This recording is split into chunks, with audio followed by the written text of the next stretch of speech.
We're going to go to public session, but before we do that, I must ask the families from Aldine to please mute your cameras and also hide the video at this time, okay? The only people visible should be the Board of Ed members. I see you all listening very well, thank you. So at this time, may I have a motion to return to the public session? May I have a second? Second. At this time, we're going to have the public participation. Each member of the public may speak a maximum of 3 minutes and adhere to the following. Have full name written on their profile, raise their hand icon on Zoom, wait to call by the board secretary. Once called, please put video on and unmute your audio.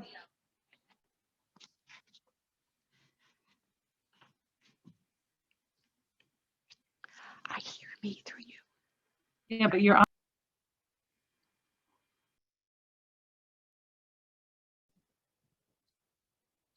Madam President, have Ms. Jody Foy. Please state your name and address for the record. Hello, oh wait, there's my camera.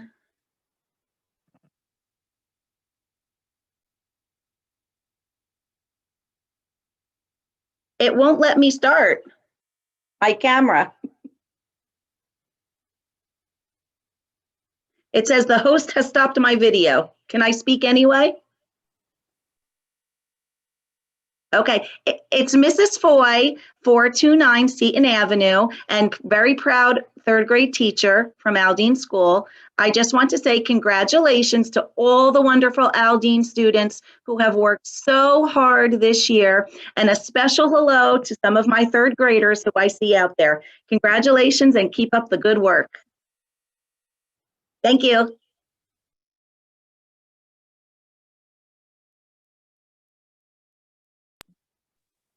The next person we have Daniel Showerman. Please state your name and address for the record. Hi, Danielle Shireman, 132 East Roselle Ave. Last month, I myself, along with some other parents, had observed a few students attending school during both cohorts. So as a concerned parent, I had reached out to Mr. Garrido, and he informed me that this was a small number of students who were attending both cohorts, and it was due to the fact that they were special education students.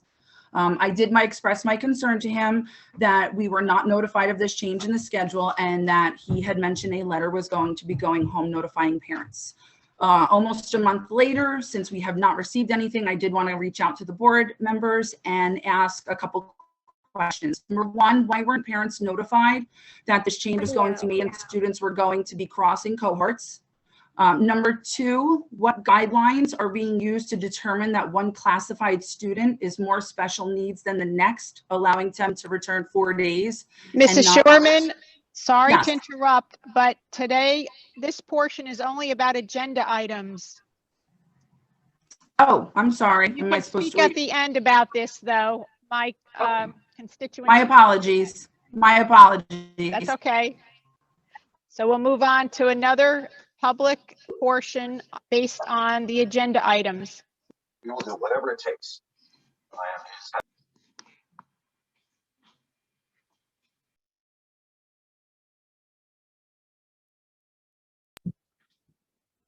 Madam President, I see no hands.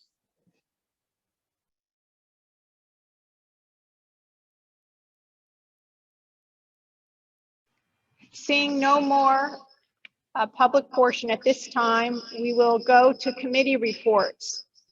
Is there anyone here who would like to report? Yes, President Karlstrom, I have a report. I wanted to report on the National School Board Association's Equity Symposium that myself and Brittany Kirkland were able to attend. The afternoon was filled with remarkable speakers, including educators, board members, and superintendents. In his opening remarks, the NSBA President Charlie Wilson remarked, "We need every school board member to be an agent for equity." It was incredibly moving to hear him discuss the actionable steps that the NSBA is taking to ensure that all our students across the country feel safe, seen, and celebrated in our schools. The keynote speaker, Brandon P. Fleming, a Black man who is an educator and founder of the Harvard Diversity Project, reminded people to remain adaptive and innovative throughout these tough times. He implored people to meet our students where they are and to make the love for our students the greatest priority. He acknowledged the difference between diversity and inclusion being the difference between saying, I see you and I hear you. He implored people not only to be culturally aware, but to be culturally responsive and realize that we may make mistakes along the way. The important fact he noted was for people to find cultural competence. The most moving remark from his speech was that representation is the lens through which we dream and aspire. His remarks were a direct call for us to show our most marginalized students that there is a safe place for them in our schools. I believe that we must meet all our students where they are, and we must develop policies that reach students from the heart. Last week, I also had the privilege of attending my first meeting with our district's Equity and Diversity Committee, a double feature, so to speak. The committee discussed recent unconscious bias training happening in the district and how to implement real lasting change in our district. We also discussed adding more inclusive literature to the curriculum and having educators reflect the wide variety of diversity in our district. If there's anything you take from my report tonight, I hope it's Brandon P. Fleming's words that representation is the lens through which we dream and aspire. Let's do everything we can to show all of our students that we believe in their dreams and in their aspirations. Thank you, President Karlstrom.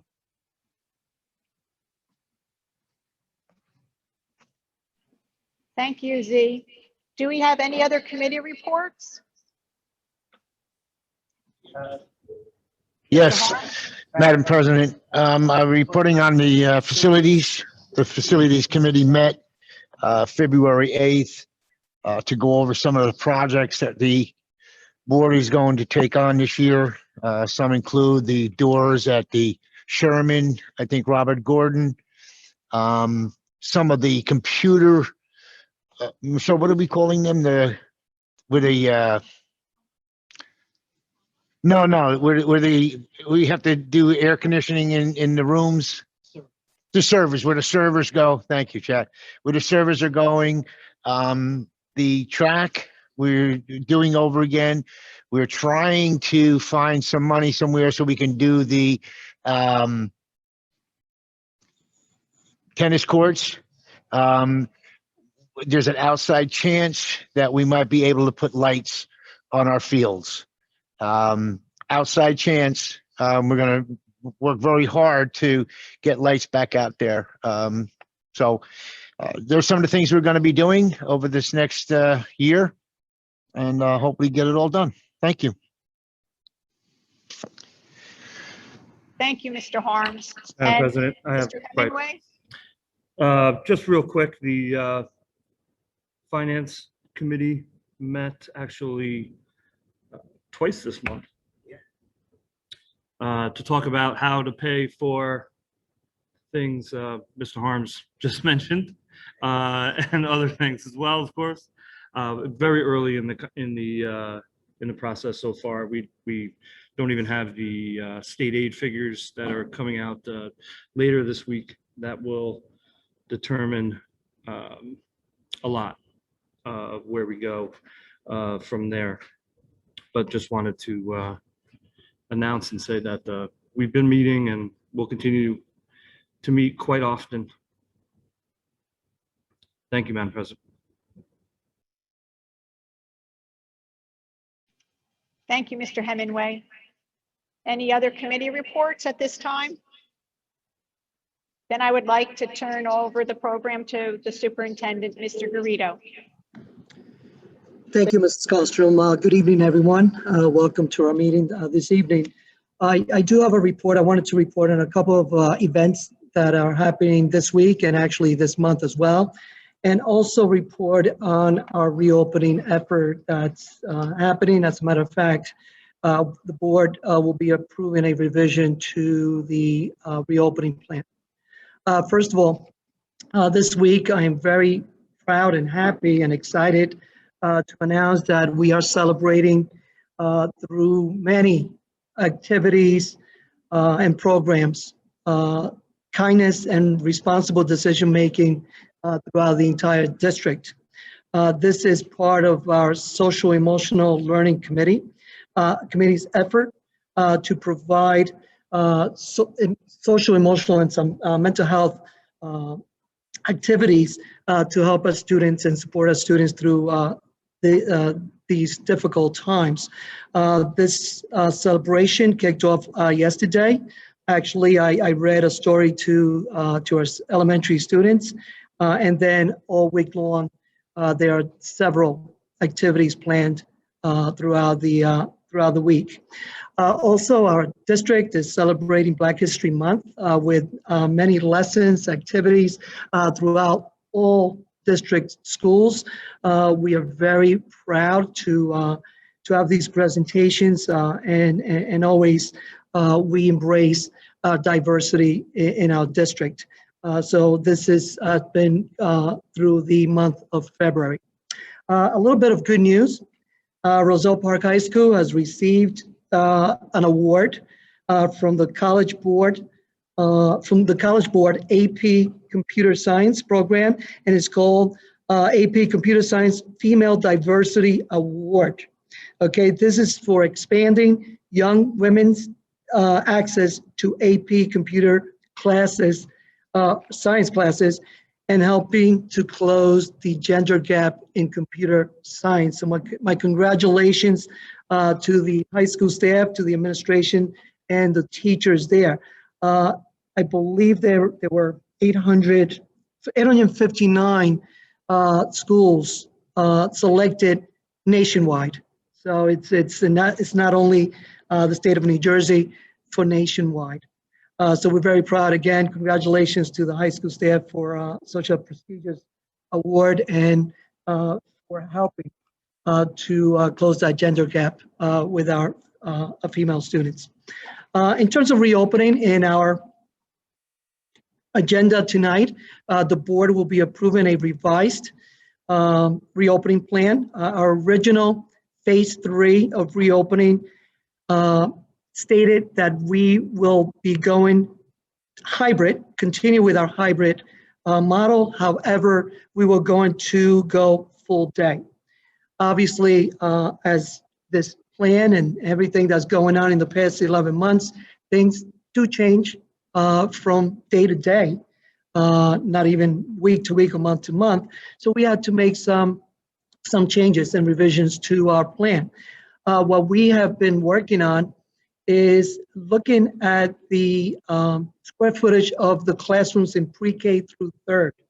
And we are looking at the numbers that attend the 2 cohorts. So the Monday, Tuesday, Thursday, Friday, there's a possibility, there's a good potential that we will be able to bring both cohorts 4 days a week, still with the Wednesday as a cleaning day. Right now, the plan only calls for pre-K to 3rd grade because, again, the logistics allows that. We are working, and we're working very hard to also expand the in-person instruction for our 4th, 5th graders, middle school and high school. We, as I've been doing, when there's a change or revision in our reopening plan, I will be sending out that information to our parents and to our staff so they know once we finalize the plan. I don't have a firm target date yet, but we're planning to bring those students into a four-day cohort, hopefully by mid-March or so. However, we do not have a definite confirmed date yet, but it's coming. It's coming. And I had a meeting, as I've been having, with our health officer, our local health officer this morning. And although our region is still in high, which is orange, and there's still concerns, the numbers are starting to look better throughout the state. Some areas of the state are in moderate, which is in the yellow region or high risk or risk factor. And hopefully we can continue our efforts. But again, as I've been saying, since the beginning of the pandemic and the beginning of our reopening efforts, the health conditions and the risk for our students and staff is my #1 priority. And we're going to reopen in a very careful, like we've been doing. We've had success in our hybrid model because we've been very careful in making sure that our students are safe and our staff. So we will continue to do that. I know some parents do want to, and students obviously, and no one wants to see students back in our buildings more than me. But we're going to do it safely. We're going to do it carefully. What our plan right now is pre-K through third to bring them in hopefully sometime mid-March or so. In terms of, I've been saying since October when we went to hybrid that our plan and effort was to try to bring in those most vulnerable students, which is our special ed and our ELL students, if we could, 4 days a week. This has been announced during board meetings throughout. Obviously, it's a very small number of students for students that really need it. They need the in-person because the remote is not working. And as long as we are doing this safely, we are happy to. And again, all of my decision is driven by the health office and the health department. And that's a weekly meeting with Ms. Avalon. She pretty much gives me the metrics. She gives me the health conditions of the area, and then decisions are made after that. So again, we're looking forward to bringing in our younger students 4 days a week. It is going to be the 4 hours, which is the 12:30, but it's going to add in-person instruction to pre-K through third, which they need it the most. Okay, and then hopefully we can plan on going up the grade levels as we continue to plan. So discussion, that's all I have, but I know that we have a presentation from Aldine School. So at this time, we'll introduce Mrs. Scully, principal of Aldine Finizio Elementary School. Good evening, Mrs. Scully. Good evening. Good evening, Superintendent Garrido, President Carlstrom, members of the board, families, students, and staff. Normally, I would say welcome to Aldine in February, but tonight I'm going to say thank you for inviting me to speak about Aldine, one of my favorite topics. I want to touch on the district initiative on standards-based report cards first. In the fall, we rolled out our new standards-based report card in grades K-2 with much success. I'm currently working with a team of wonderful teachers to create a standards-based report card for grades 3, 4, and 5. A standards-based report card is aligned to New Jersey standards that drive instruction and to which our curriculum is written. A standards-based report card more accurately reflects what students are learning in school and provide more detailed information on students' strengths and areas where they need growth. So we look forward to rolling out the new standards-based report card in grades 3, 4, and 5 in September. There are many exciting things going on at Aldine right now. Our art teacher, Miss Gina Cesaro, is bringing the Picture Person program to Aldine.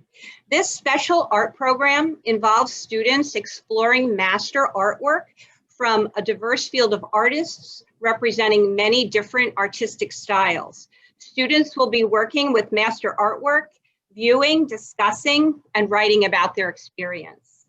I have to say thank you to the Aldine PTO for funding parts of this program. With that, we will be able to bring a traveling museum into school, as well as have visits from artists and have special classroom presentations. So that's exciting for all the students. In addition, I want to mention that we're very proud of Ms. Cesaro as she applied for and was recently selected as a resident in the New Jersey Council on the Arts and Young Art Audiences Art for Learning in New Jersey. During her residency, Ms. Cesaro will be participating in various professional development workshops on topics such as including English language learners and the arts, creating safe spaces for LGBT voices, arts equity for disabled students, and creation as celebration. These workshops will enhance her artistic and instructional skills from which students will greatly benefit. So we say congratulations to Ms. Zero. We thank her for her extra work in this area. As February is Black History Month, Aldine students have been celebrating by reading, writing, and studying about many important African Americans. Some of these lessons include preschool students learning about Garrett Morgan's traffic light invention and creating traffic lights of their own. Third grade students researching and creating Google Slides about famous Black Americans, such as Bessie Coleman, and presenting Flipgrid presentations to their classmates. Fifth grade students studying famous quotes by African Americans and discussing and sharing the meaning of their words with classmates, as well as the addition of lending libraries, both virtual and in school at Aldine, where students can read about important Black historical figures. We also recognize the 100th day of school this month with many fun mathematical activities, which help our kindergarten and first grade students develop their number sense, which is an important part of our primary math program. Next week is Read Across America Week, and Aldine will be celebrating by inviting guest readers from throughout the community into each classroom, on Zoom, of course, to read to the students. We'll also have other fun book activities, book-related activities, such as a Spirit Week. Well, each day will be a particular book that will dress up, such as everyone wearing green for Green Eggs and Ham. So that's coming up next week. I'm very excited to share with everyone that Aldine School will be recognized next week at the Character.org National Conference for our most recent Promising Practice Award, the second Promising Practice Award we have earned in 4 years. That project is being the project that we're being recognized for included the collaboration of the Roselle Park Memorial Library to create a space for our second grade students to display the book reviews they have written. Students took a trip to the library to see their work displayed and had an opportunity to come back in the evening with their families to show off their writing. This project also offered an opportunity for the students' families, members of the community, to introduce themselves or reintroduce themselves to all the valuable services that the Roselle Park Library offers. So one reason that this project was recognized with this national award is that it aligns with several standards for developing character education in school. Those standards include communicating with families and seeking their engagement, involving the help of the wider community, including curriculum that is meaningful and challenging, including curriculum where students have an opportunity to show individual voice and choice, accommodating differences, and it promotes the performance values of hard work, perseverance, and the completion of tasks. And so, speaking of perseverance, now I'm very proud to recognize many of our Aldine students for their excellent work in persevering through this pandemic. So I'm going to share my screen.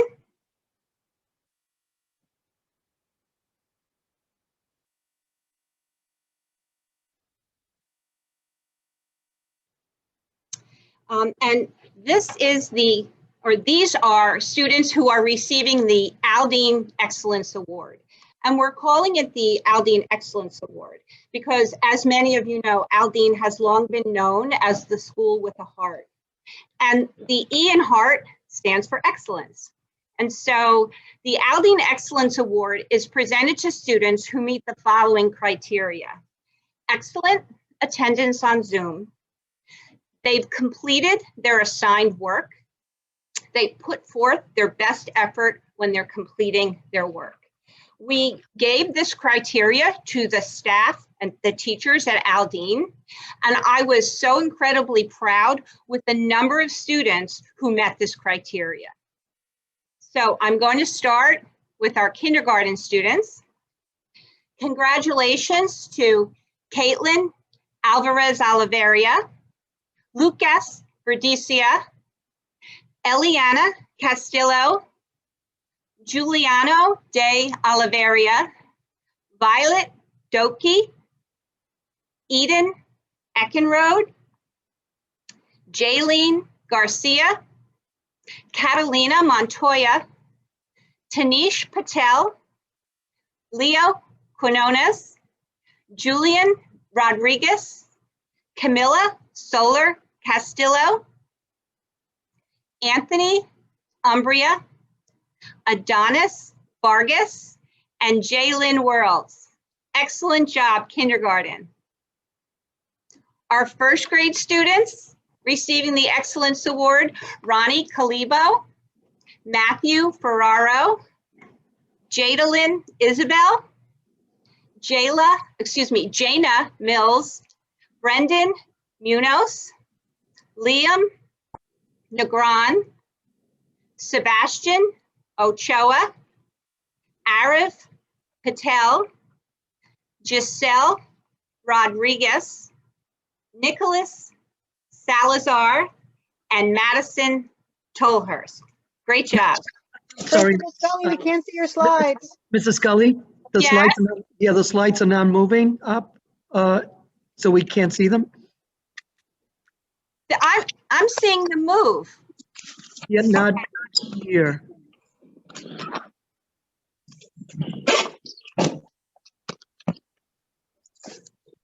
Are you seeing them move now? Jorge, ¿quieres ir a comer allá?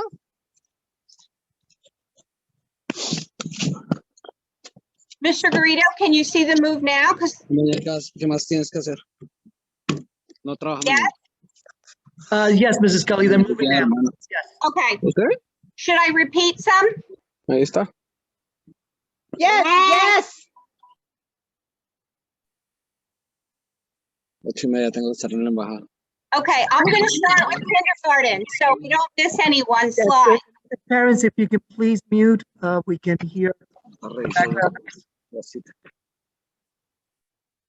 Okay, so in kindergarten, Kaylin Alvarez Oliveria, Lucas Verdicia, Eliano Castillo, Giuliano de Oliveria, Violet Doki, Eden Eckenrode. Did it switch slides? Yeah, okay. Jaylene Garcia, Catalina Montoya, Tanish Patel, Leo Quinones, Julian Rodriguez, Camilla Solar Castillo, Anthony Umbria, Adonis Vargas, and Jalen Worlds. Excellent job, kindergartners. In first grade, Ronnie Calibo, Matthew Ferraro, Jadalyn Isabel, Jana Mills, Brendan Munoz, Liam Negron, Sebastian Ochoa, Arif Patel, Giselle Rodriguez, Nicholas Salazar, and Madison Tolhurst. Our second grade students, congratulations to Sophia Basterto, Evan Campbell, Dylan Cassis, Louis Cologne, Chase Dixon, Harvey, Sarah Mendoza, James Mora, Michaela Munoz Guzman, Aiden Nelson, Arthea Nieves, Michael Pacheco, Cole Quinones, Elena Quintella, Rice Rutzler, Victoria Serrano, Gianna Torciello, Lenny Tripati, Madison Tripati, Lucas Vera Ramirez, and Nicholas Vici Domini. Congratulations, second graders. In third grade, we have Chris Aldama, Kevin Cardenas, Aubrey Dercole, Malik Gassama, Zaina Hashmi, Stephen Luna, Christian Monroe, Shu Patel, Yagna Patel, Gavin Rodriguez, Rafaela Sarmiento, Emma Tawes, and Valentina Vargas. Great job, third graders. In fourth grade, we have Samuel Aravello, Camilla Callis, Teresa Correa, Zoe Crespo, Aluxini Johnson, Tyler Kennedy, Layla Luhati, Alyssa Ludek, Liliana Negron, Mateus Ortiz, David Pietkowski, Juan Pichardo. Congratulations, fourth graders. And in fifth grade, Emil Aguilar, Cecilia Calquetla, James Ludek, Chelsea Min, Anthony Molinaro, Michelle Moncada, Juliana Montalvo, Allison Naranjo, Ashley Naranjo Aravella, Marcus Pavka, Juan Santos, and last but not least, Yasmira Safo.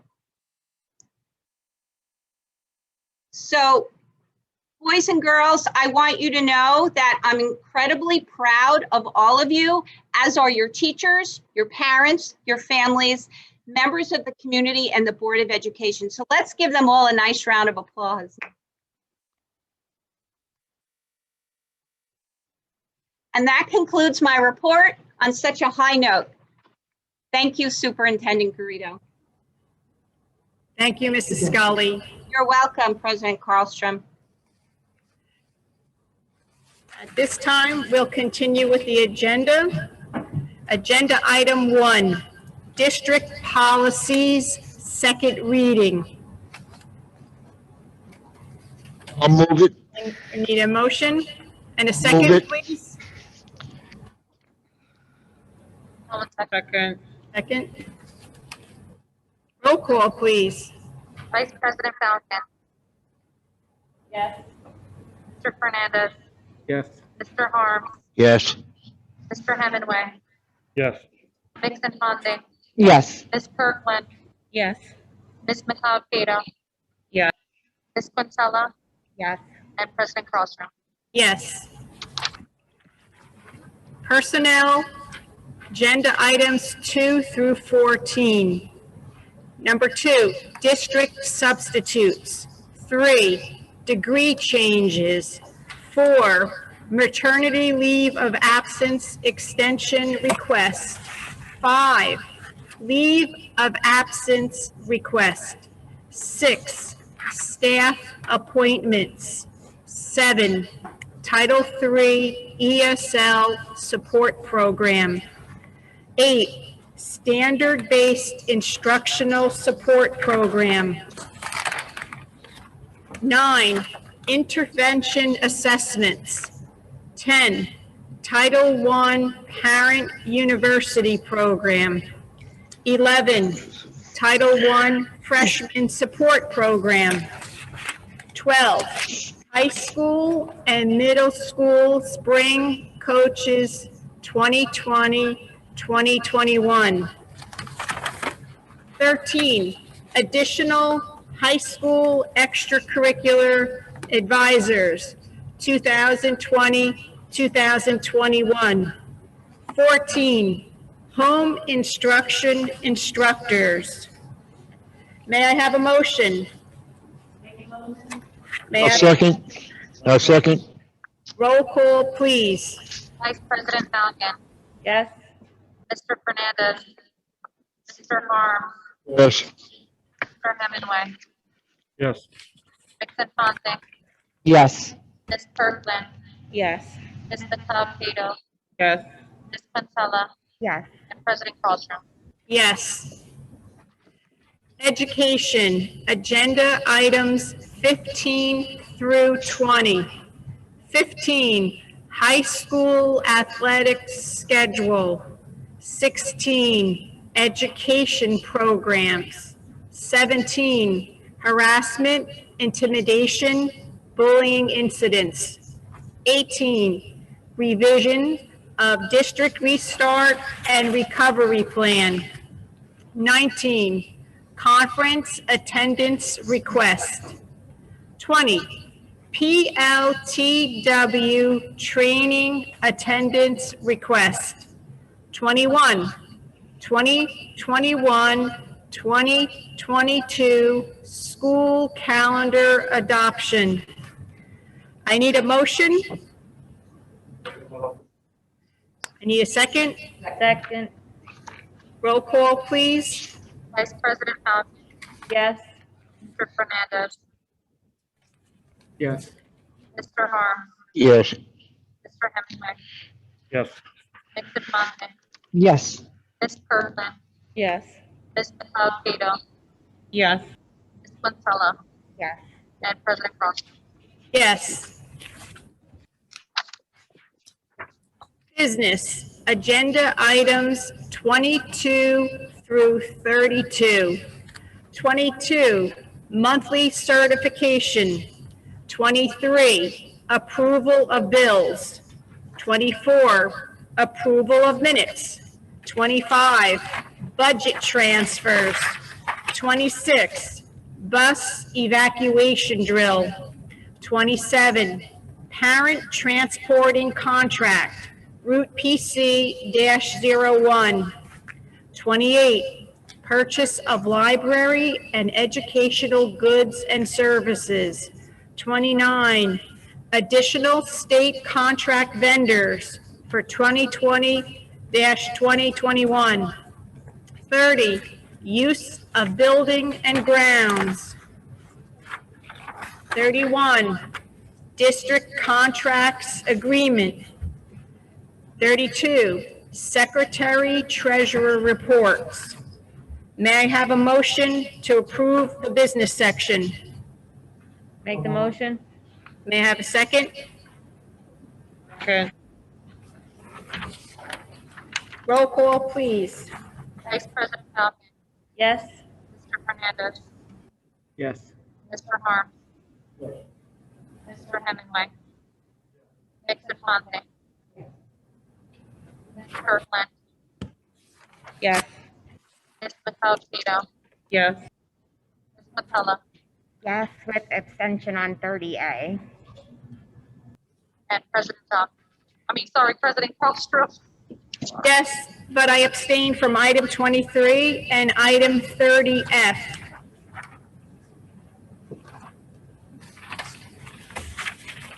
It's now time for continuing business and new business. We have public participation. Each member of the public may speak a maximum of 3 minutes and adhere to the following: have full name written on their profile, raise their hand icon. Oh, okay. So we're going to back up a bit. And at this time, we have new business. And we are going to participate in an NJSBA workshop for school board members' ethics training.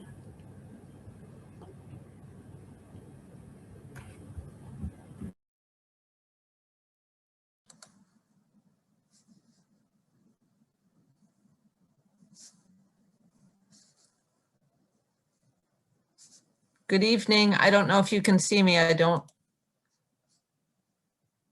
Okay.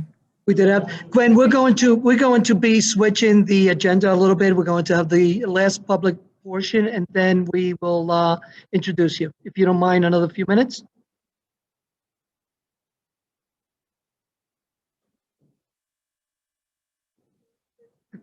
Thank you, Gwen. Okay. Yes.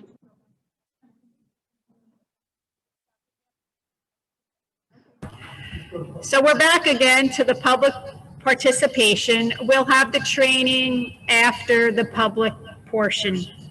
So once again, if you choose to participate, have full name written on your profile, raise your hand icon on Zoom, wait to be called by the board secretary.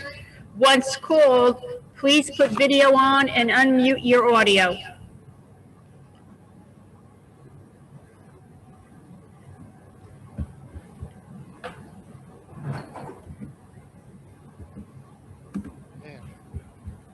I see a hand raised.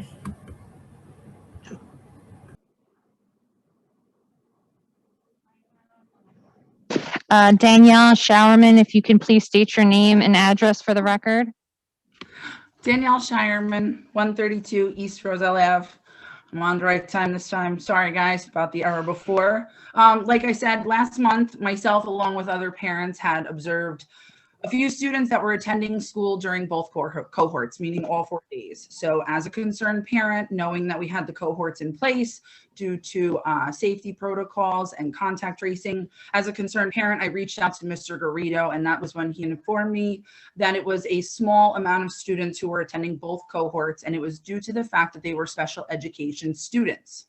I expressed my concern that we as parents were not notified of this change. So my questions tonight to the board were, number one, why weren't parents notified via letter or email stating that students were going to be crossing the cohorts? Number two, what guidelines are being used to determine that one classified student is more vulnerable or special needs than another, allowing them to return 4 days as opposed to all special education students? And lastly, I know he did say that if the class, we are looking to hopefully attend school 4 days. So I was wondering if the class sizes are going to be small enough to allow crossing of the cohorts. Will this be happening in all grade levels to start with those pre-K through 4? Or if the class sizes are too large, will it only be happening in a select number of classes? Thank you.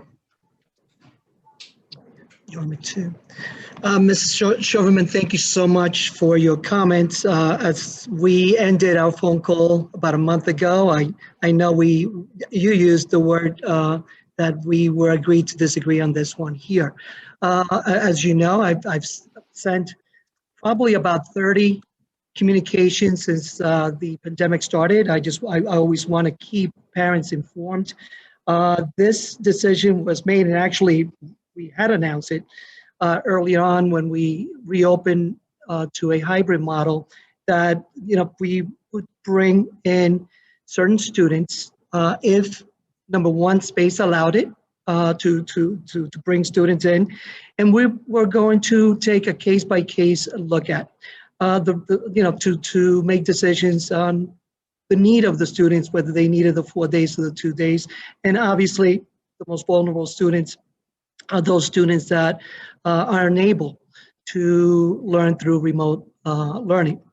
The reason and the rationale for not sending a letter out, number one, I didn't think that was needed. I confirmed with the health officer that we were going to do this. I've checked with her for everything that we do.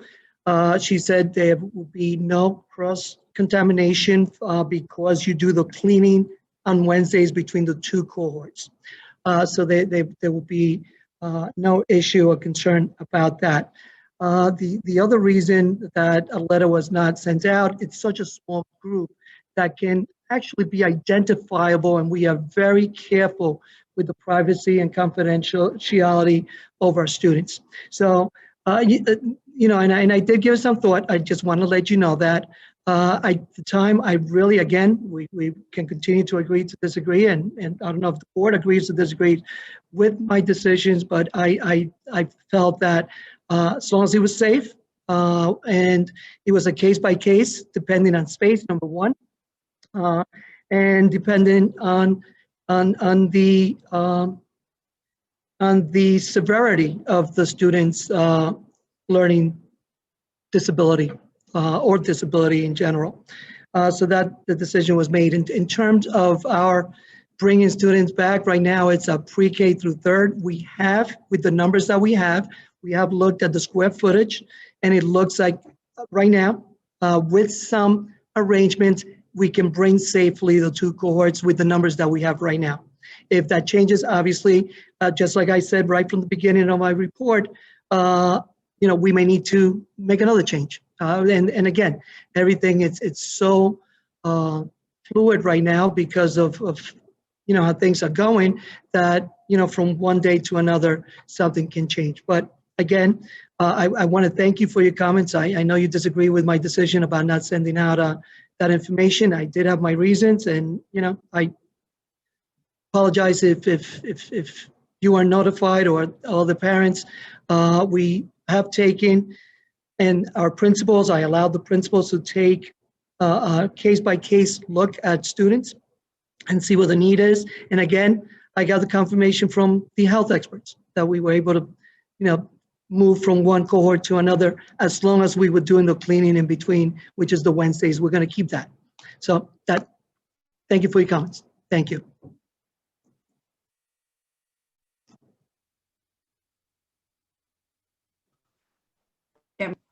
Am I allowed to respond or no? No, okay. The next person we have Francesca Hunt. If you could kindly state your name and address for the record. Hi, good evening, everyone. My name is Francesca Hunt, address 620 Larch Street. I just wanted to give an update in regards to the Roselle Park Parents of Students with Different Abilities CPAG group. Our parent-led group actually met last Thursday on February 18th. And I'm happy to say it was a very productive meeting. During the meeting, we discussed the results of a survey that we had administered and collaboratively developed with the Department of Special Services and District. And basically the purpose of the survey was to collect information for parent-led discussions and to gather some information about different topics in regards to special education, as far as communication, how parents are able to access their children's progress reports, IEPs, through Genesis, if anyone was having trouble with that. Other questions involved with paraprofessionals. If your child does have a para, is the para able to work with your child successfully? Things of that nature. Those are some of the questions. And based on the survey results, we definitely had a lot of feedback back, and we are going to have the results posted on the district website. So if you are interested in seeing the data that we collected and what the responses were in the district, feel free to check that out on the district website. Our next meeting is Thursday, March 11th at 6 o'clock. So we encourage you, if you did not attend our last one, we are very excited to have anyone come join us. This meeting will be a parent caregiver meeting. So if anyone is interested in joining the next CPAG meeting, please email us directly at roselleparkcpag@gmail.com. Once again, that's rosellepark, SEPAG@gmail.com. You can also find us on Facebook. We're listed as Roselle Park Parents of Students with Different Abilities if you search it on Facebook. And then lastly, if you feel more comfortable giving us a phone call, if you have any questions or concerns or suggestions about any topics you want covered at our upcoming meetings, you can also give us a call at 908-299-6446. And we look forward to seeing you at our next meeting. Thank you.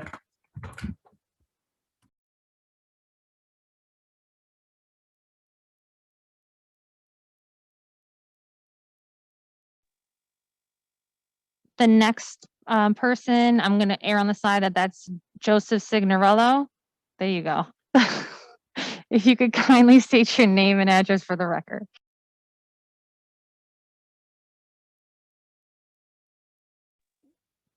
Joseph Signorello Jr., 625 Woodland Ave.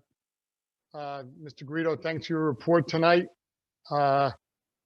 Progress to get the kids back in school. Hopefully maybe the fourth market period, we could be almost back to normal. Board of Education members, thanks for doing a nice job replacing me with Mr. Hemingway. And Mr. Harms, sweet music to my ears about maybe with lights on the field. So if I could be any help with you there and maybe the borough and maybe some of the Union County help, because I've been give or take working on this over years, that would be awesome. But Mr. Harms, that would be awesome to get some work done in the field. Other than that, I know that'd be good news to your ears, Joe. but, good work all, and thank you so much for your guys' hard work. Thank you.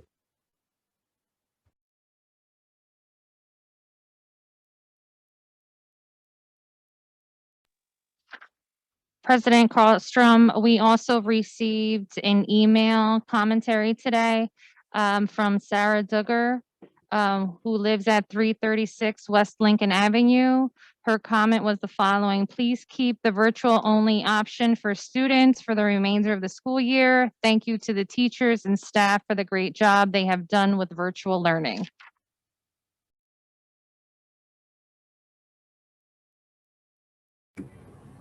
Thank you, Mrs. Callis. Are there any other public volunteers out there? I see no hands. Okay, thank you. We close the meeting or we go to Gwen? Does Gwen have to be in public? Yes, it should be in public. And then we adjourn. Okay.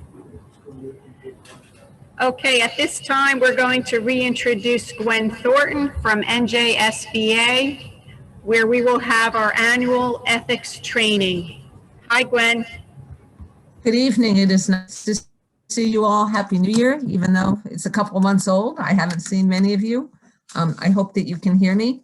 Am I able to share my screen so that I can show you the presentation? Okay.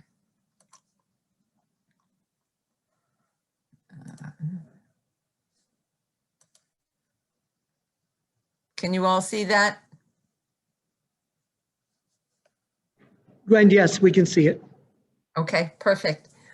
So my intent this evening is to do your annual ethics training.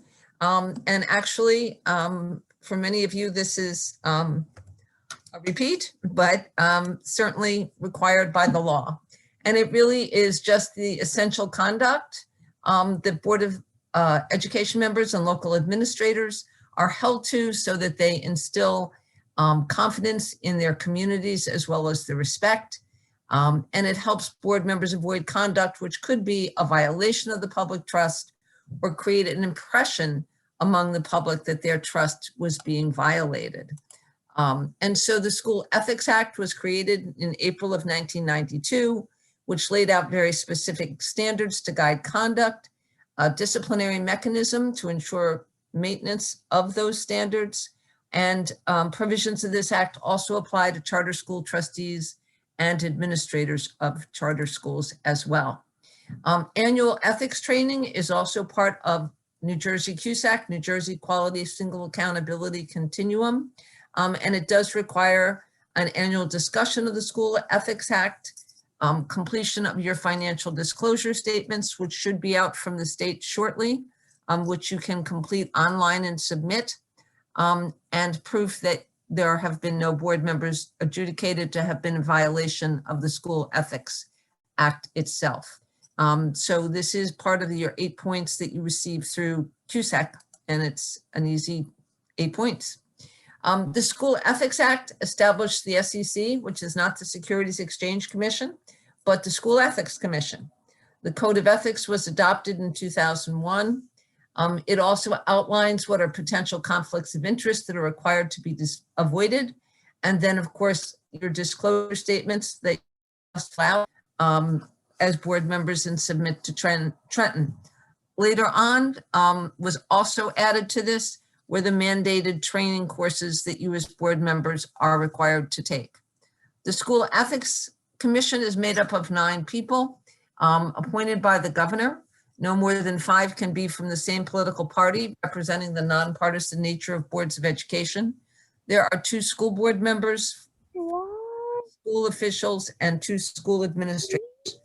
Currently, there are 3 vacancies, 2 public seats, and we're missing a board member. So we're hopeful that the governor will do those appointments shortly so that they are up to full capacity.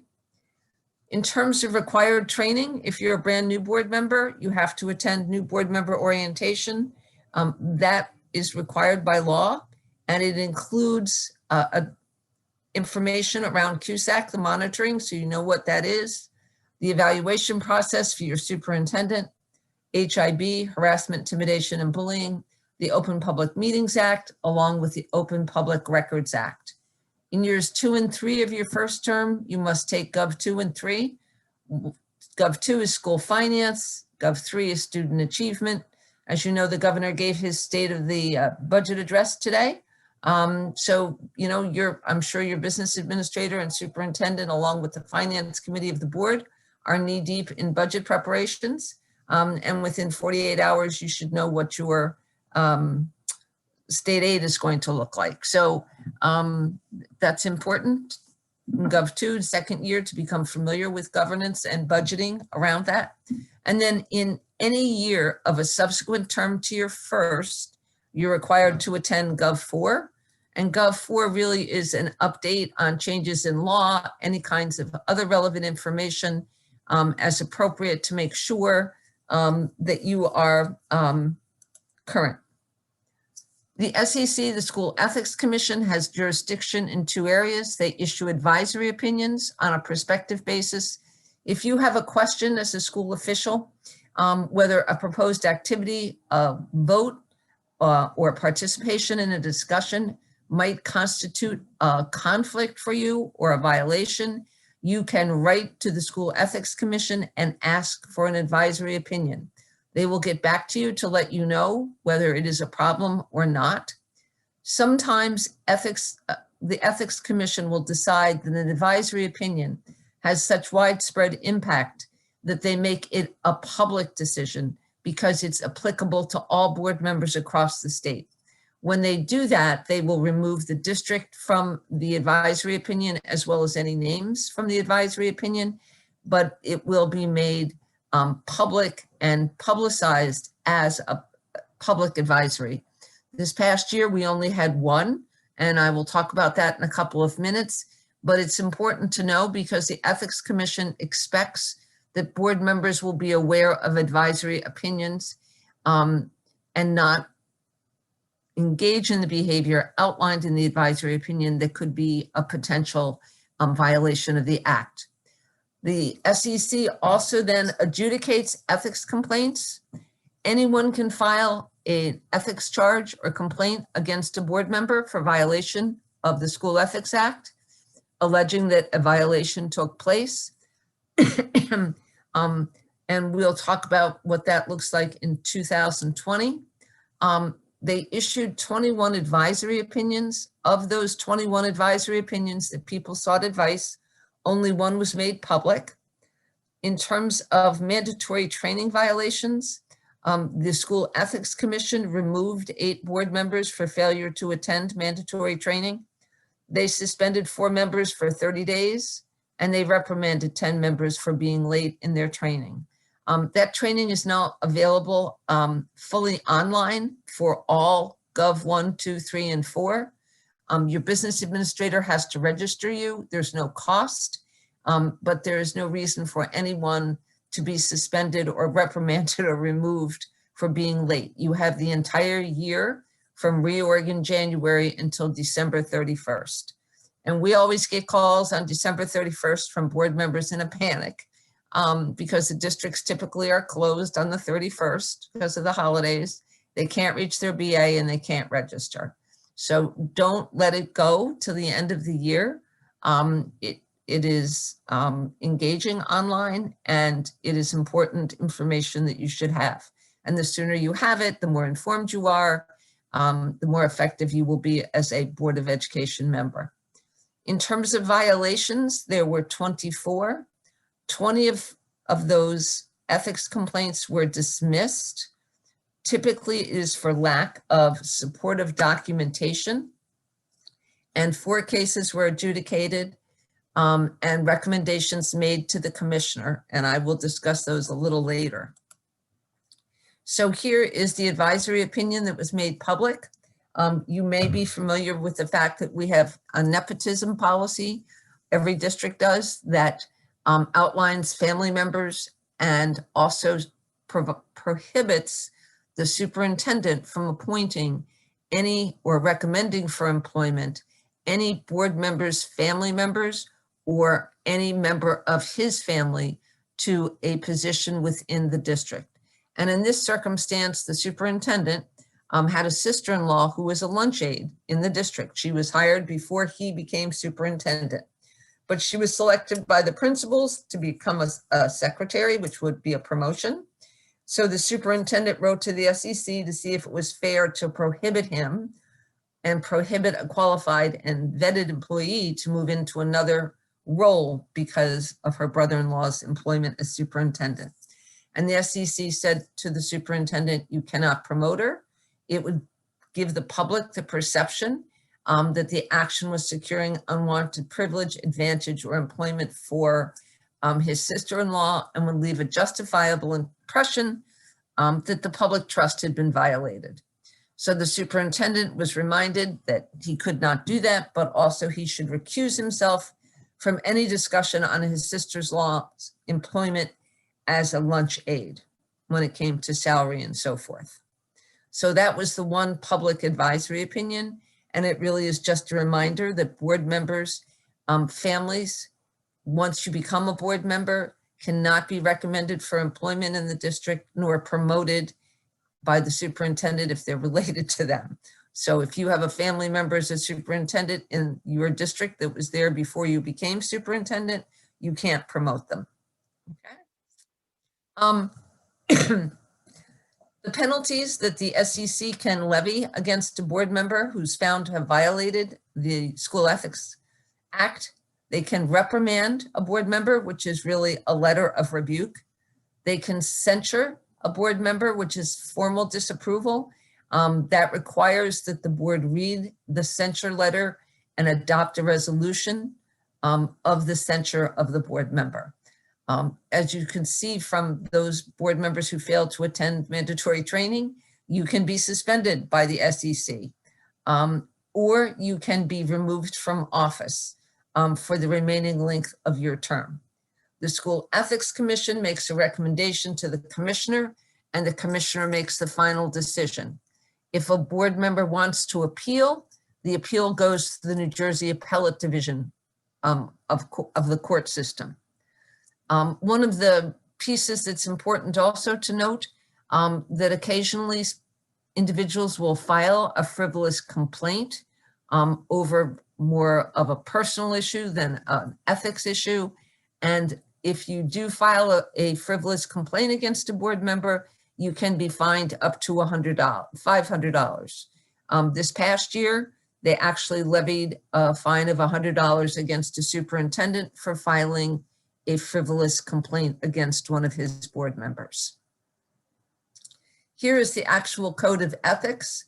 You're required to uphold and enforce all the laws, rules, regulations of the State Board of Education, the state of New Jersey, and any kinds of case law that impact school district business. You are elected by your community, but you are state officials. Your power is derived from the legislature. So you must make sure at all times that you are upholding and enforcing all of those rules and laws, statutes, and regulations. You're required to make all your decisions in terms of the educational welfare of all children and meet the needs of all children. You're required to confine your board making and board action to policy making, planning. I'm sorry, planning and appraisal. Did someone have a question? Okay. And I'd be happy to answer questions at the end if it's easier. You may not administer the schools, but together with your colleagues, your fellow board members, see that the schools are well run. Your job is to provide oversight, to have a vision for where you want the district to go, to create policy to enable that to happen, and then through appraisal, evaluation of the superintendent, to hold the superintendent accountable for the performance of all other staff within the district. Okay. You must recognize that authority rests with the full Board of Education and make no personal promises to individuals that you will solve their problems or assist them. What you can do as a board member is to assist your public in knowing who to contact and giving them access. Who do you contact when you have a concern or you have an issue? Where do you go? You're required to ensure that you uphold confidentiality of executive session, that you provide accurate information only to the community, and really to interpret your community's aspirations for their children, to ensure that the educational program and co-curricular program are reflective of what the community wants their students to know and be able to do, okay? You're required to refuse to surrender your independent judgment to any particular pressure group or group of folks, or to use the schools for personal gain. You're required to vote to appoint the best qualified personnel after careful recommendation and consideration of the CSA's recommendation to you. And again, you must support and protect school staff in the proper performance of their duties. You are also required to refer all complaints to your superintendent, and the board only acts after the failure of an administrative solution. So you are not the problem solvers, but you can assist folks in understanding the chain of command, how to access the educational system, and making sure to refer any complaints to your superintendent to make sure he or she is in the loop, and always aware of what you are hearing out there in the community. Here are the 2020 decisions, because there were only a couple of them. We thought it was interesting to include them. A board member was censured for her failure to disclose all of her income. It turned out she received income as president of a district where she was employed Education Association as an officer. A teacher parent sent an email to the full board about the superintendent's handling. The board member intended to email the board, unfortunately hit reply all, so the parent and the teacher also received the email that included details of the board's executive session discussion. It violated confidentiality and the potential to violate the Open Public Meetings Act.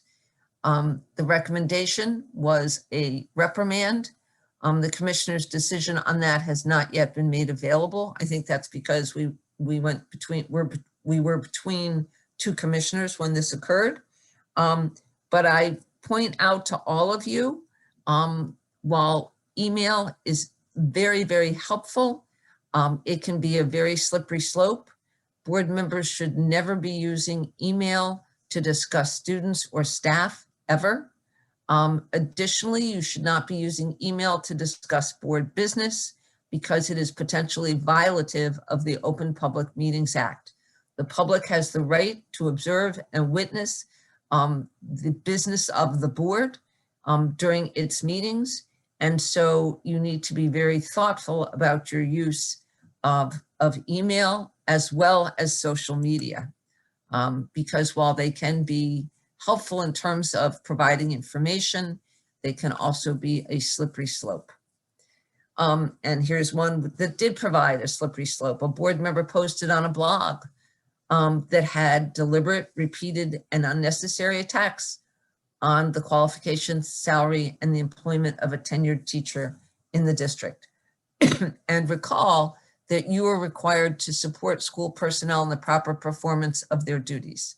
If you have a concern about a staff member, the appropriate thing to do would be to have a discussion with your superintendent and make him or her aware of that.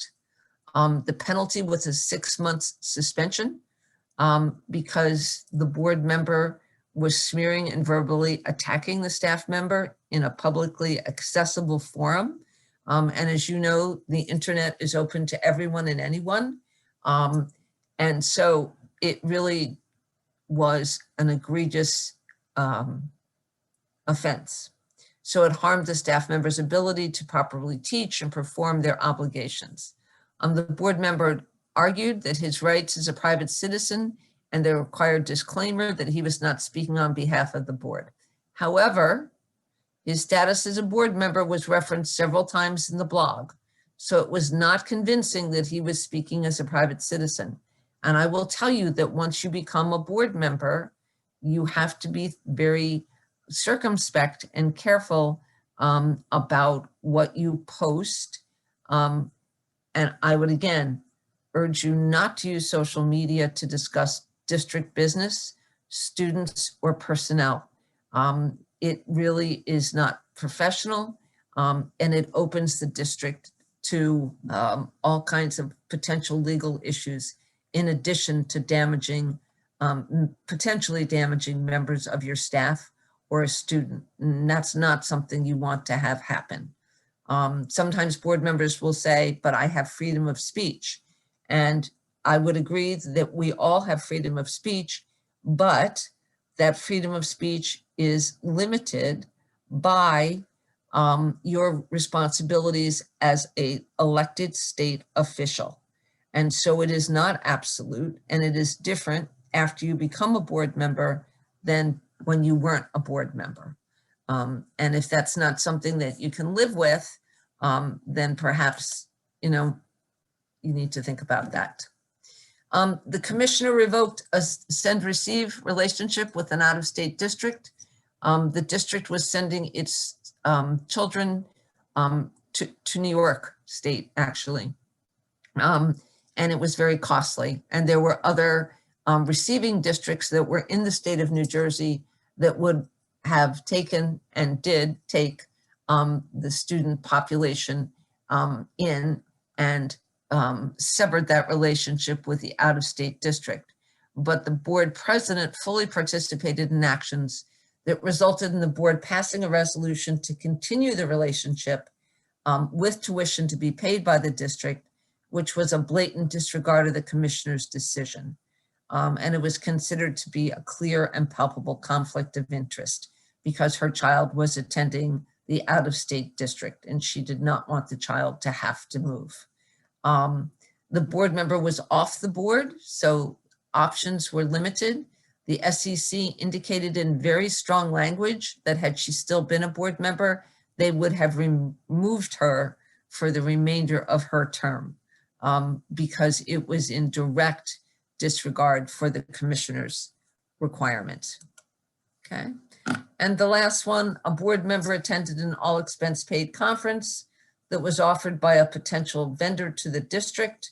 The board member introduced the district based on a pre-existing relationship that he had with the vendor. And of course, as you know, you cannot derive any personal benefit through your district service. And his actions could have compromised the board's ability to contract with that vendor. And he used his position to gain a benefit for himself, a free out-of-state trip. Again, the SEC's voted to removal and they suspended him for 6 months.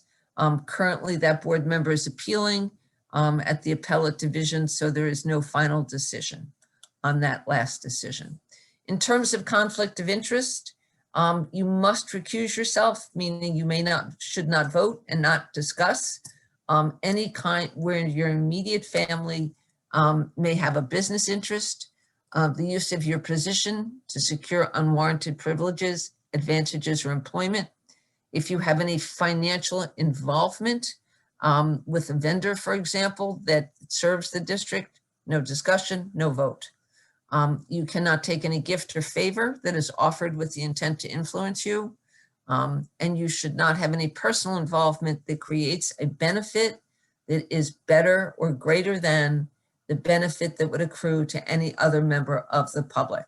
Sometimes board members will ask me if they can vote on field trips because their child may be in a grade, that's taking a field trip. I know we're taking virtual field trips now, but pre-pandemic when kids were taking field trips. And if you had a 4th grader, could you vote on the 4th grade as a board member? Could you vote on the 4th grade field trip? The answer is if the whole 4th grade is going, your child's not getting any benefit that is greater than any other 4th grader. Therefore, there is no involvement that creates a benefit for you that is a conflict, okay? Any service or employment that might prejudice your independent judgment. Again, no discussion and no vote. For these conflicts of interest, the definition of immediate family only refers to your spouse or a dependent child residing in the same household, not emancipated, grown-up children, not any other relatives, just your spouse and your dependent child, okay? But the School Ethics Commission, when it comes to negotiations, has a much broader definition of relative. And it actually comes out of the accountability regulations that were just reauthorized not too long ago. And it includes almost everyone that you can think that you're related to. So it includes your spouse, civil union, domestic partner, parents, step-parents, children, stepchildren, son-in-law, daughter-in-law, grandparents, grandchildren, siblings, stepbrothers, half-brothers, half-sisters, aunts, uncles, nieces, and nephews, whether they are related to you as the board member or to your spouse or partner by blood, marriage, or adoption. So notice the narrower definition has been expanded when it comes to hiring, personnel, and negotiations, okay? So you may not hire a relative of a board member or a chief school administrator, and it's that broad family definition, right? Not just your spouse or your dependent child, but all of those relatives cannot be employed if you're a board member, okay? A board member may not take part in any kind of employment matters for the superintendent or supervisors in the chain of command between the relative and the CSA if you already have a relative in the district. A board member may not take part in the search, selection, or vote to hire a new superintendent, and post-hire evaluations and contract discussions are not permitted either, okay? You just need to know if you have any of those relatives employed in the district in any capacity, a substitute, part-time worker, lunch aide, bus driver, teacher. Position does not matter. It's the employment piece that is the problem, okay? So if your district had an opening for a guidance counselor and you know that your nephew who lives 2 towns away would be great, can the district hire your nephew? No, they cannot. If you were not on the board, would they be able to? Yes. But as long as you're a board member, you cannot have any family members employed in the district. The board is meeting to discuss the SUPS evaluation. Your spouse is an aide in the district. Can you participate? The answer is no, you may not, because ultimately the superintendent is responsible for all employees, including aides and every other employee in the district. In terms of collective bargaining, this is a chart that lays out who may participate. If your spouse or your dependent child or your emancipated child, meaning not living at home, or any of your relative, and that's, the big definition, works in the district, you may not participate in negotiations and you may not vote to ratify the teacher's contract or administrator's contract or any bargaining unit contract in the district. If you yourself as a board member or your spouse or your dependent child works for another district, not Roselle Park, but another school district that has the same or similar statewide union, and the state has included the American Federation of Teachers and the AFL-CIO, and some Teamsters, because there are teachers in each of those groups. You may not participate in negotiations, but you may vote on the contract once all the salary guides have been developed and the total compensation package has been developed. And you don't have any other conflicts. What would be another conflict? The state has said if your spouse or yourself or your dependent child are a building rep for the association in the district where they work, if they are an officer of the association where they work, if they sit on the bargaining team of the association where they work, that would be heightened union activity, and you would not be able to vote on the contract. If you have a child who's not dependent and or a relative who works out of district, they can participate in negotiations and you can vote on the contract. Again, absent any other conflict, which would be that heightened union activity, okay? When in doubt, check with your board attorney. He or she will be able to give you a definitive answer, but this gives you a good sense of what it looks like, Okay. I want to particularly point out A1018, which was last year's advisory opinion. Endorsement of a candidate by a local or statewide union does not create an automatic, a per se automatic future conflict unless a financial contribution is given as intended to influence the member. One of the outcomes of this is that many of the unions, associations have begun endorsing candidates. Typically, they are not endorsing incumbents, it appears. There seems to be this trend statewide. They're endorsing people who have never run for the board before, with the notion that they will be able to participate in negotiations, I guess, and be less informed perhaps than perhaps incumbents. So for some board members, it has created an issue. When I ran and sat on my Board of Education, if you were endorsed by the association for the first year of your term, you could not participate in negotiations at all, period. But that has been eliminated. In some districts, there are so many board members that are conflicted that in order to vote on certain items, particularly hiring a superintendent and other things that require 2/3 vote of a full Board of Education, you have to invoke the doctrine of necessity, which just is a statement of every member's conflicts to the public, so that they're aware that you're going to vote even though you are conflicted, because the law requires you to vote in order to approve a contract, for example. In terms of volunteerism, this is a relatively, again, recent phenomenon.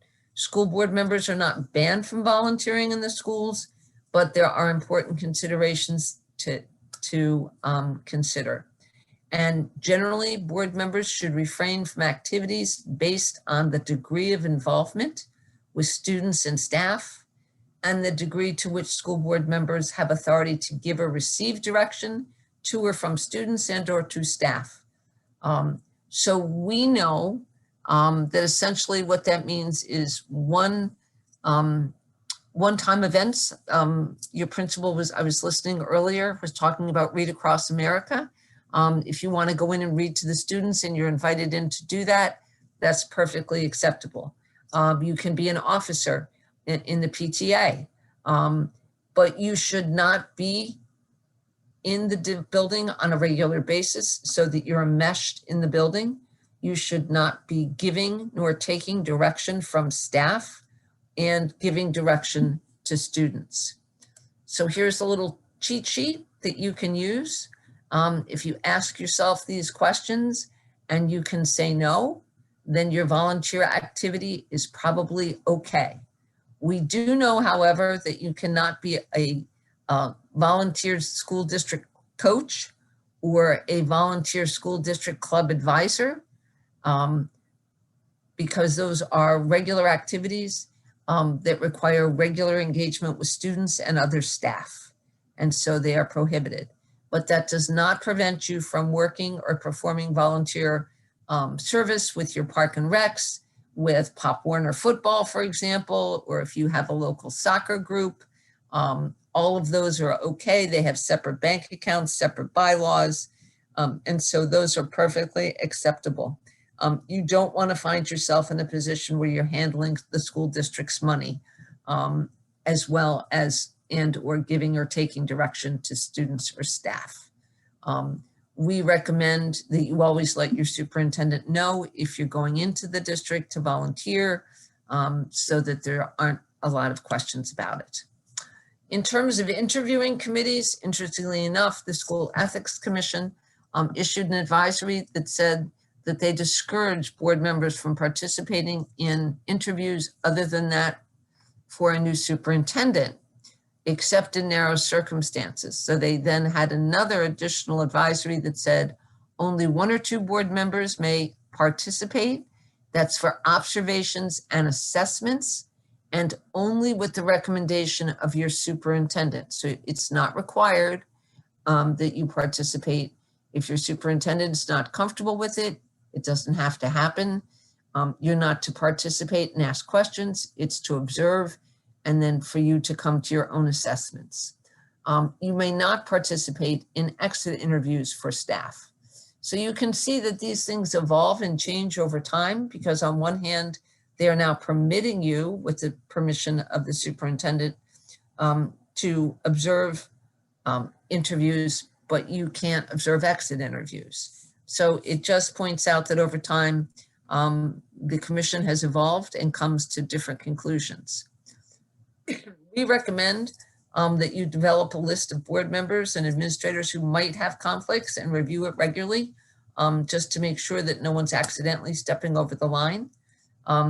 Consulting regularly with your board attorney on any ethics issues, to identify conflicted members or administrators, or if you have any concerns, asking for an advisory opinion ahead of time is always a good practice as well.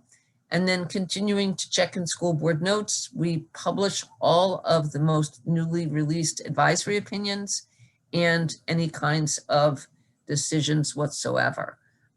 So it's important to keep up to date on those.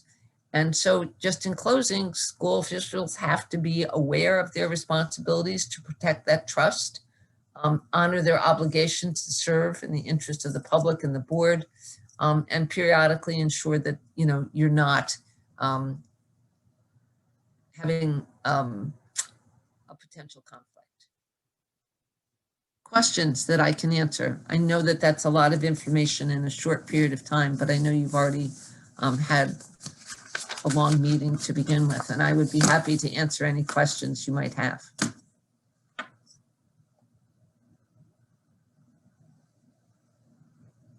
Seeing none, I wish all of you stay well, stay healthy, keep up the good work. You guys are the first responders in education, and you're doing a great job protecting and meeting the educational needs of the kids and hanging in there. I know that these are challenging times for boards of education and administrators. So thank you for what you're doing for the children of Roselle Park. I truly appreciate it as a former board member. I know this is a tough time. So hang in. If there's anything, you don't hesitate to reach out. We are here to help. So thank you, and have a good evening. Thanks, Gwen. All right, good night. Good to see you. Thank you, Gwen. You're welcome. Take care. Bye. Thank you.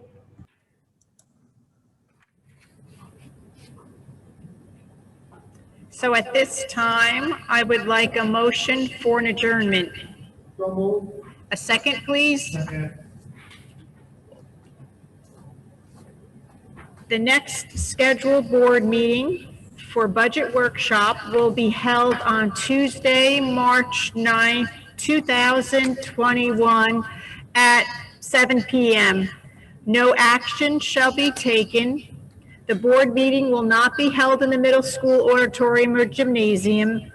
The meeting will be held virtually. Instructions are forthcoming. Thank you for attending this evening's meeting. Good night and stay well.